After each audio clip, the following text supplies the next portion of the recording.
Today I'm going to be talking about my labor and delivery story.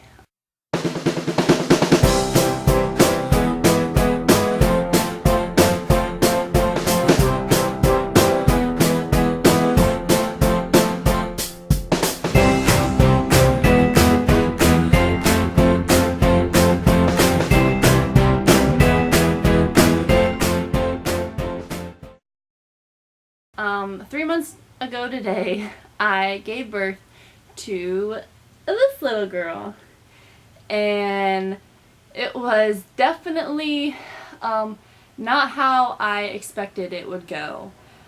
She was due on March 10th, and I went 4 days past my due date. I went in Saturday at 6 o'clock for an induction. When I got there and they got me hooked up to the monitors, they checked my cervix, and the doctor came in and she decided that it wasn't ready to be induced. So they were gonna put a cervix softener, Cervidil, in to try to get it ready to. She said that in some cases it will put women into labor by itself, and that happened to me. It was around,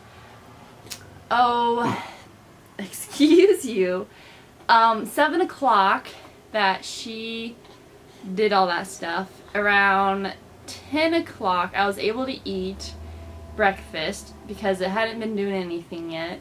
Then about 10:45 to 11 o'clock, I started having really bad contractions that were right on top of each other. Yeah. Excuse you. They were not very friendly. They probably lasted about a couple of hours. Then they went ahead and removed the Cervidil, and I still had contractions, one on top of each other. And so by about 2 o'clock they checked me, and I was just about out of 3, so they went ahead and gave me a dose of fentanyl, and and so that helped a lot with the contractions. And at this time I was on the birthing ball, which helped a whole lot. I recommend it to everybody. And then back labor started, hard and strong. Hi. At that point in time I asked if I could go in the shower because it's supposed to help relieve back labor. So they unhooked me from everything, and I went in there. They had like the chairs that you can sit on. I used that to lean on because I couldn't stand during contractions. I don't know how women can do that. So I was like on my knees and then over the chair, just swaying back and forth like I was on the ball, while I had the water shooting on my back as like hot as it could go. And I did that for an hour, and it was amazing. I think every woman should have that in their life when they give birth, is when they're in labor, to be able to be in the shower, or I guess the bathtub. But my hospital didn't have bathtubs anymore. So about an hour, the first dose of fentanyl was wearing off. So, and the water was getting cold.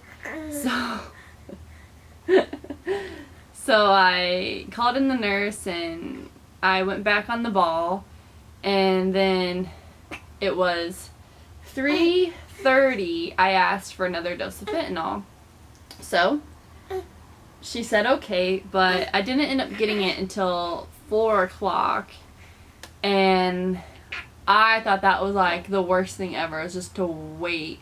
So they gave me my second dose, and I asked if I can go back in the shower. Well, since I had been off the monitor, they wanted to monitor her for about 15-20 minutes just to make sure she was doing okay. And it was really hard being on the ball because it wasn't picking up her heart rate. So I'd have to like be in a certain position, holding the monitor on my belly in order to pick up her heart rate.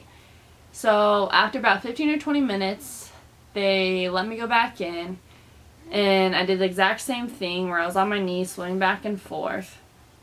And this time, my contractions were like super strong, and the water like wasn't helping at all, and I started like feeling a lot of pressure.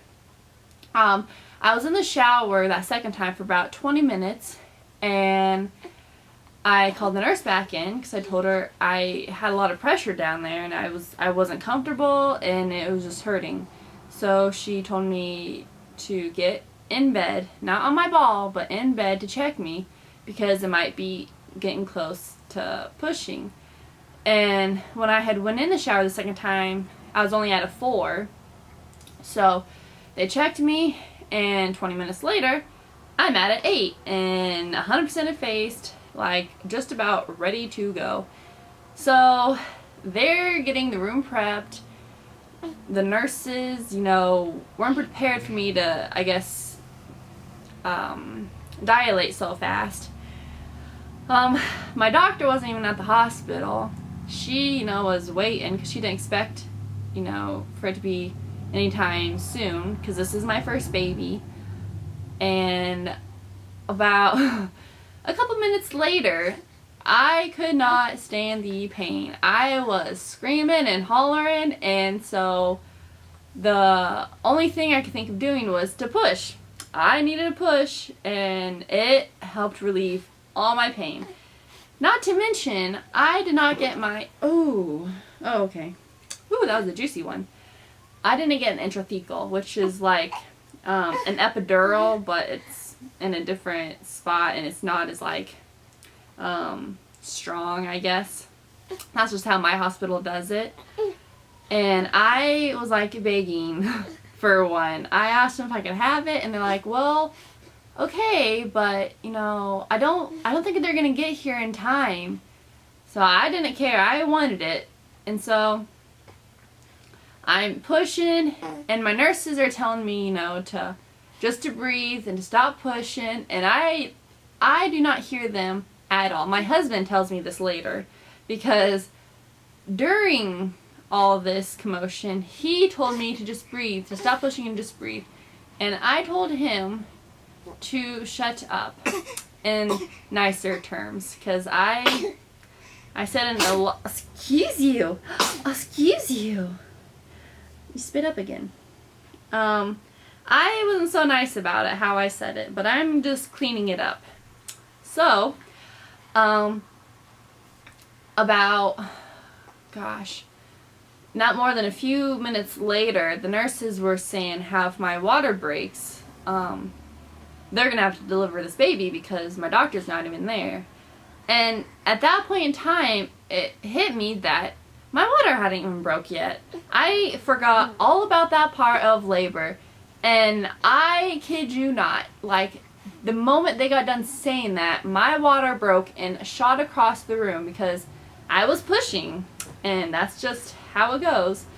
So at that point in time, Cody was no longer at his chair. He was by my head because he didn't want to be down there when all that's happening, which is fine by me because I didn't want him seeing any of that either.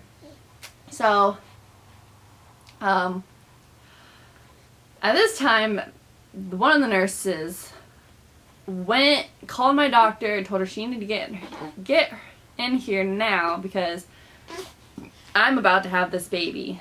And the other nurse, is trying to get stuff ready. Like, my bed wasn't ready, my room wasn't ready, so they're like hurrying. They are scrambling and getting everything. And I don't remember a lot in exactly the time span, because when you're in labor, like, time is like nothing. You don't have any sense of time. It's just everything's happening. It feels like it just happens in like a second. So I'm still pushing, and one of the things I expected when I was in labor is, you know, to push, and then they count to 10, I take a break, we breathe, and then I push, and they count to 10, and so on. And, excuse you. Sorry. She keeps spitting up. So, that didn't happen for me. I just full on pushed. My face was bright red. I took like a second of a break, like just enough to catch my breath and push again. And one of my nurses asked me if I was pushing with my contractions or just pushing to push, and I honestly had no idea which I was doing. I was pushing because I hurt, so I stopped and like, oh, okay, yeah, you know, this doesn't hurt right now. And like 2 seconds later, it came back. I'm like, oh, nope, time to push again. So I would push, and then I would rest, and then I would push. And just a few minutes later, my doctor came in, got her suit. Like, her suit wasn't even all the way on, and by the time she got down there, like, the baby's head was coming out. The anesthesiologist, the person who gives you your drugs, they were coming in the room, and she is pooping. I'm sorry. She came in the room to give me my drugs, and at that point in time, I'm like, nope, that's okay. The baby's almost out. So I had to have her like all natural, which scared me to death because that was not my plan. I wanted drugs, and I didn't want to feel anything. Well, sometimes you don't get to have everything your way. So finally, you know, she comes out, and like within just a few more pushes, and then, you know, I stop, and the nurse like, well, not the nurse, excuse me, my doctor says, oh, just give me one more push to get the rest of her out. And so I do, and gosh, one of the first things I noticed was that her hair had like a reddish tint to it, which didn't really surprise me because my hair naturally has red tint to it, and my husband's beard has red in it. But now, I don't know if you can really tell, her hair is more of a light brown, but it still has a red tint to it. But the first thing I said to my husband was, she looks like you. Yeah, you look just like your daddy. And some other words that followed. Again, my mouth wasn't exactly the cleanest. I honestly thought that because I was having a girl, she was supposed to look just like me. And I'll have to insert some pictures of her when she was born versus me when I was born, and my husband when he was born. And like, I kid you not, their pictures are identical. The only thing she has for me is my chin and my wide eyes, but everything else is her father to a T. Oh, you know, except that she's a girl. She gets that from me, I suppose. So, I mean, really, my birth was pretty easy. I did tear. And for those of you who don't want to hear this, you know, you can skip forward a few minutes, but this is about to get like TMI. Well, I won't quite go there. I had I don't know what degree it was, but it was a very, very bad tear. It was to the point where usually, you know, your doctors will stitch you up a little bit just right there in the room. My doctor didn't want to touch me. She said, I would rather have the surgeon stitch you back up to make sure she gets it really good, because I've only done this once and I don't want to mess this up. So that's when all that happened about an hour later. I honestly felt fine. Because I didn't get any drugs to have her, I felt like I didn't even have the baby. Like, I was energetic, I didn't feel drowsy, you know, I felt great. Overall, you know, it was a really great birth. Oh, is that so? Yeah. She weighed 9 pounds 1 ounce, was 22 inches long. Yes. Yes. Oh, she's over here talking to me too. Super healthy, nothing wrong with her. And right now she's 3 months old today. She still has blue eyes, just like her dad. Yes, they kind of have like a grayish tint to them, and they've been getting lighter as she's been getting older, so I don't think she's gonna get my brown eyes. Really? I'm sorry, she is just a jabbermouth. She definitely gets that from me. So really, I mean, my labor and delivery was like easy, and I didn't tell anybody that we were going in. I didn't tell my parents. We didn't tell we didn't tell Cody's parents. We didn't tell anybody.